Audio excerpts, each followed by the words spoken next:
It felt like the playoffs, but it was just a regular season game. The Rams fall to the Eagles 43-35 with Bill Plaschke and Gary Klein. I'm Lindsay Theory for the Los Angeles Times, and really, Bill, this was the best crowd we've seen at the Coliseum. It was electric from pregame all the way to the final seconds. The Eagles, though, they came out top. The people jumping into the stands at the end were the Eagles. The people flapping their arms were the Eagles. A huge missed opportunity for the Rams. They knocked out the game's MVP. They were beating the conference's best team. They had the lead. They had a backup quarterback against them. They had the ball, and they couldn't hold it. It's the huge penalties, the fumble, the poor play down the stretch. I just thought a big missed opportunity for the Rams. This tells me they're not really ready. They're a much better team this year, but are they ready for the greatness you need to get through December and January? It didn't look like it today. But they were so close. He mentioned the quarterback Carson Wentz knocked out of the game with a knee injury. They're saying it's serious and that it could be a season ender. But Gary, until Carson was knocked out, it was such a punch between Carson and Jared Goff. Really lived up to everything we thought it would be. The number 1 pick in the draft, the number 2 pick in the draft, both of them played really well. Carson Wentz, 4 touchdown passes before he was hurt, 3 to his tight ends. And Goff, he played okay too. Had a couple touchdown passes. But the difference here in the fourth quarter, when the Rams had an opportunity and Jared Goff had an opportunity to stage some drives to win the game, he lost a fumble, and then they went 3 and out. So I agree with Bill. They showed some growth, but they haven't shown that they're there yet. And really, the big mistakes happen to be a couple of penalties. Trumaine Johnson, he's going to get his team off the field on 3rd down. Instead, he's called for unsportsmanlike conduct. And the Eagles get a new set of downs, and they eventually get a touchdown on that drive after another penalty by the Rams. So I think, Bill, when you're talking about them not being quite ready, it's in those moments they couldn't keep their composure. Well, it was extra penalties after the whistle penalties, and then the penalty on the field goal. The Eagles kicked the field goal. Rams had a penalty, allowed the Eagles to chop off 2 more minutes off the clock. Another key thing down the stretch, and you have to wonder.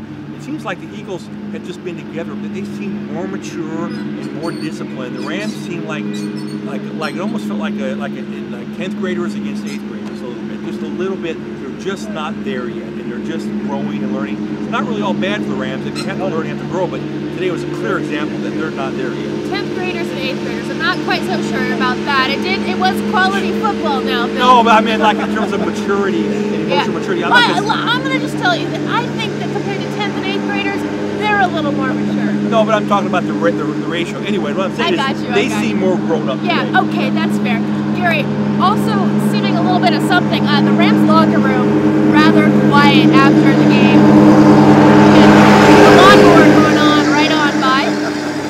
As I was saying, the Rams locker room very quiet after the game. Not so quiet, and I thought he would be, was Todd Gurley. Now, Todd Gurley rushed for more than 100 yards. He kind of seemed like a man with a mission every time he touched the football. And yet, down the stretch with that sack fumble on Jared Goff, they didn't just hand off to Gurley, but perhaps they could have closed out the game.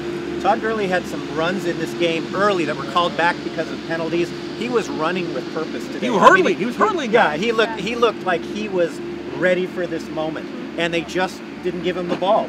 That play where Goff was strip sacked, that was an obvious play where even Sean McVay goes back and says, bad call on my part. Some of that's falling on the sword, but some of that's legit. Right. You got to take some time off the clock. You've got possibly an MVP candidate, and you're not giving him the ball. And you have a backup right tackle who just came in when your right tackle's on the sideline, and that's exactly where Chris Long came from. And then Gary asked him Gurley the question about this after the game, and he said what spoke volumes. He said, I'm not the coach.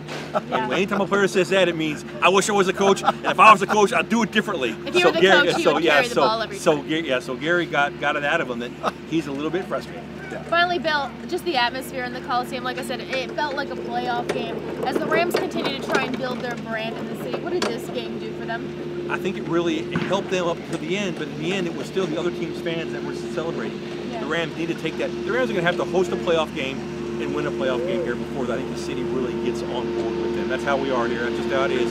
They took more steps today, but there's a lot of Eagles fans there today too that were just as loud. Silver lining in all this is that the Seattle Seahawks lost in Jacksonville. The Rams remain in first place in the NFC West. We mentioned that to Nickel Roby-Coleman after the game.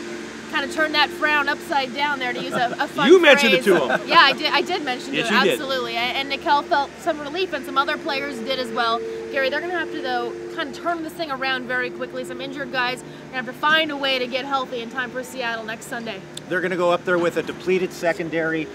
We all know Seattle plays its best late in the season. Even though they lost at Jacksonville, they're going to come home and be very tough to beat. Russell Wilson, who knows what he's going to do.